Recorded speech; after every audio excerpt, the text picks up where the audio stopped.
SK Vibemaker, Rinse and Tempa Breakfast. We've got Raye in the building. Hello. There are some people tuning in right now, watching the video, thinking, Raye, I know her. She's a great artist. She's been having like some top 10s and stuff. But for those that have missed it, for the last 3 years, how would you describe what's happened in your music career? Well, it's definitely gone up. I think this kind of whole thing is just like you work hard and you play hard and then doors open and I don't know, I spent a long time like things not kind of like taking off and like you know what I mean, you just have to kind of persist and just keep putting out music and stuff and it's just about what kind of connects with the fans and the people, really. So I mean, it's looking very prosperous for you this year. It's been a definite good few years for you as well. You've been steadily ascending. And let's take it back a bit. Do you remember the point in which you thought, you know what, I'm a serious musician, this is happening for me? Do you remember that point? I mean, that's probably like last week. And it is so easy to be, I'm so hard on myself. And very self-critical, and I think it's also, being with a label, which I am, learning to kind of think for yourself and have your own opinion, as well as like, wanting to keep the people who are investing money in you happy. It's very like difficult balance, opposed to, being independent and having that complete creative freedom. So yeah, it's kind of, it's been a journey, but I think only recently am I starting to take myself really seriously as a musician. How did that feel, getting that first top 20? Yeah, that was sick. It was like, because obviously I've been on the Jax Jones song before, which was like, it did really incredible in its own right. But that was like, his song and then me being part of that. This is your first solo. But to achieve it, on your own, it's definitely a moment, I wanted to speak to you about, the idea of, sampling the Ja Rule and the Shanty melody. Where did that come from? I mean, it's obviously a very bold sample choice. I remember we was in the studio and I was with Fraser T. Smith. He did like the Stormzy album and he's like incredible. It was the first time I ever worked with him. And we got in and we was vibing over. We got the verse and the pre of the song. And then it was just like, now we need a really sick chorus. And just the way he was playing the chords made me be like, maybe I just went through an obsession stage of just wanting to just sample everything because it's so nice hearing melodies but in a new way. And then that song just came to me and I was like, this could be sick. And I looked at Fraser and I was like, is this a bad idea? And he was like, no, I don't think so. I think let's try it. And we did. And they cleared the sample so quickly as well. The writers on that song loved it. So that was obviously sick. I mean, what's the regular type of, track making process for you? Is that how it usually goes down? I mean, you write a lot of your own material, right? I mean, there is no... Recently, because I play piano and I play... Like, that's enough to be able to, like, play synths and sounds and drums and I'm getting into, like, production myself now. So I'm, like, set up at home so that it can just be, like, I can kind of have more control and like in the creation process. And I've just started doing that in sessions where it's less about here's a beat and then you write on it. It's now like getting into the nitty-gritty of the music, which is like so fun. Some co-production. Yes. I mean, when you're saying you're getting into production, what's the the ambition? What's the plan with that? I want to be able to do it all myself. Sick. Yeah. That's what I did. When I signed my deal, I literally spent all my money on a home studio. Now, just in case people are wondering, they might look at you, where's Raye from? Where's she from? Where's she from? It's the Ghanaian Swiss heritage, right? Yes, it is. I mean, talk to us about, your Ghanaian Swiss heritage and how that kind of influenced you, growing up. I mean, my grandma is Ghanaian. My mum lived in Ghana until she was about 20-something and then moved to the UK. So they both speak fluent. They both cook the food, and important. I have a million Ghanaian aunties and uncles. I don't know who's actually my biological auntie and who is just my auntie, But I love that. And that's obviously a massive part of who I am. And kind of the Swiss side, I was always a bit more distant from until I grew up enough to like kind of travel out and like really like understand, wow, I'm actually from here, which is mad and explains why I love cheese so much, because I love cheese. Yeah, shouts to all the non-dairy crew. I gotta say that I'm non-dairy. Are you non-dairy? Non-dairy. What are you doing? What am I doing? I'm living healthy. I'm not passing as much wind. I'm not like. Oh, love. You know what I'm saying? Yeah. Pass a lot of wind, Raye. A lot of dairy in your life. No, I've cut down. I changed to almond milk, actually. You're a fighter. Yeah, definitely. Oh yeah, a couple brawls in your life. No. Tussles on the floor, pull out the weave and all of that I mean, stuff. I'm from Croydon. Like, we've had some, you know. Yeah. Yeah. Was you one, you know, Some back altercations. Do you know what? There was a really bad one. This is really We could bad. talk about it. So there was one time, right, we're at Croydon Arena, we're having like sports day, and if this girl ever hears this interview, this is bad because it went down. Basically, this is so bad. Me and my friend stole this girl's chocolate fingers. It's only a little stealing of some chocolate fingers.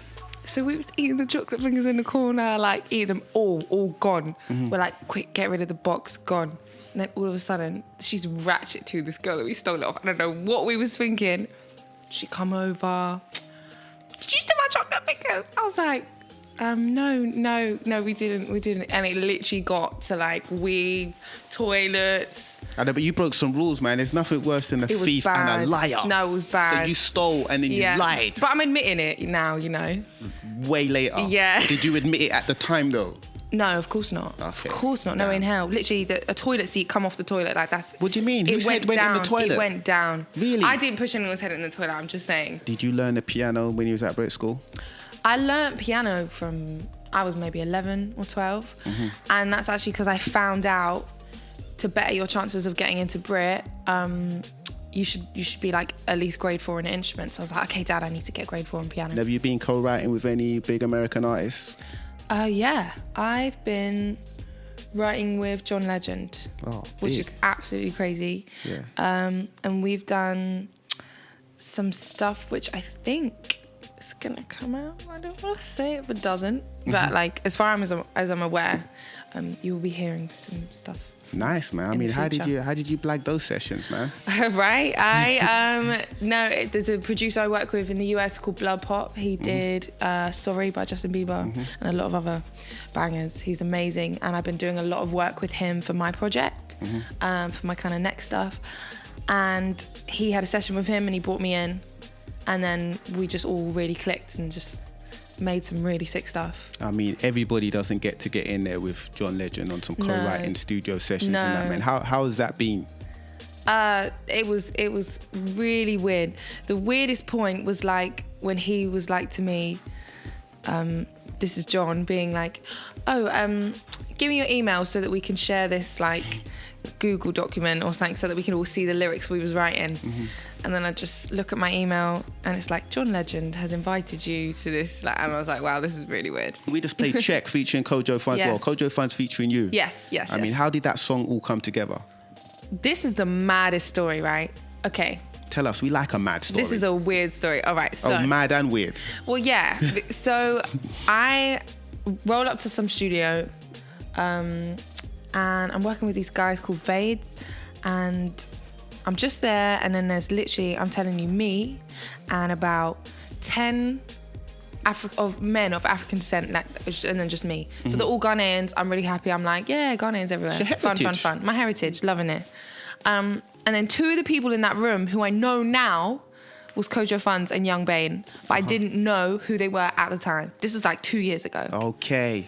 And so I go in the booth, and then they're like, oh, put some freestyle vibes down to this song. I'm like, okay, yeah. So I did that, and then I had to go. So I was like, oh, I've got to go now. Okay, bye, see you later. Yeah. Okay, fast forward to like 8 months' time, and my little sister texts me like, I've heard this song, Kojo Funds, and you're singing. I know that's your voice. I'm like, what are you talking about?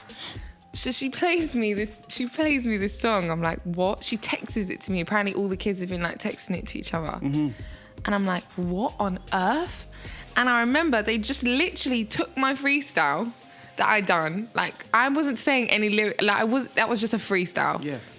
Put it there in front, and then Kojo just did a song after it. At the time, I had no idea who Kojo Funds was. I was like, what are you saying? What? Are you saying they bootlegged your vocals? Is that what you're saying? No, I'm just saying, like, I had no idea this was even a thing, but I listened and I was like, this is hard. I followed Kojo and I was like, yo, what's good? This tune is sick, but how comes it's leaked and what's the deal? Da, da, da, da, da. And then anyways, we like linked up, and then I met his management. We got in studio and like worked on other stuff, and they were just like, we love this song so much that we want to release it as his single. And I was like, I'm so down. But like the way it came about was just so weird, you know what I mean? Some might know you grew up in the church, right? I did, yes. I mean, I think, again, we spoke about it in a past interview that we done in 2016. And I'm sure that your parents are keeping a watchful eye over what you're doing, young lady. So are they getting involved much? Like, Raye, we don't want too much, of that bad B type of, not too explicit or anything like that. Do you know what? No, my parents are super like, understanding of like, they're super easy. I mean, they're like very, them all them Illuminati videos that you would watch when you're growing up that would be like, oh, Jay-Z's Illuminati and all this. Like, so they're like, anything with an eye in it, they're like, take it out. Dad's like, he'll call me up and he'll be like, there's an eye in this, like, that looks a bit wrong, so you need to take that down. I'm like, okay, Dad, the eye's coming out. Any input on, what you might wear in a photo shoot or anything like that? Like, Raye, no, you can't wear that, we need to change that or anything? I mean, I'm not trying to get into no, like, like, dots on my, them like, no. Yeah. I'm chilling. I like clothes. Yeah. Straight up. Shout out to Erykah Badu, because I saw a picture of her recently and all she had was the little X's covering up her. Yeah, that's what I was saying. No X's. You're not into that, no? No. Well, maybe we might play this interview back in a few years' time and Raye's. And it's going to be me with my X's like, woo, I'm a big girl now. So we got the latest single, Cigarette. I mean, this is a big song, man. You, Mabel, and Stefflon Don. Yes. Talk to us about the making of this song. So this is a tune that I wrote not really thinking about, what it was going to be.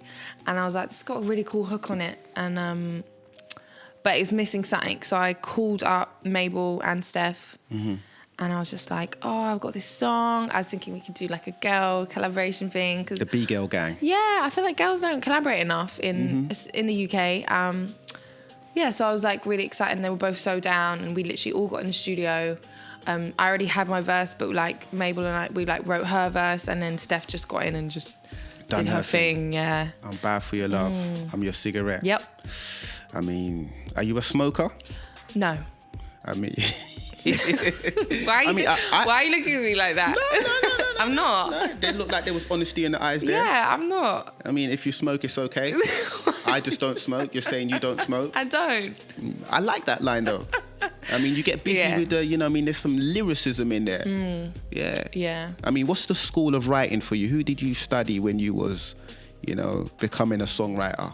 Jill Scott was like the first person that actually dug into an artist and like really invested. I had that Who Is Jill Scott album on repeat from like the ages of 12 to, you know what I mean? Like, and she's like lyrically flowing there and just like kind of just saying like more mind thoughts opposed to like lyrics, you know what I mean? Word is, you've got project up the sleeve. Yeah, it's a tape. We're actually getting a tape. You're gonna come in here like, here's my cassette. No, it's gonna be. It's just, I don't know what. I just don't know what it's called.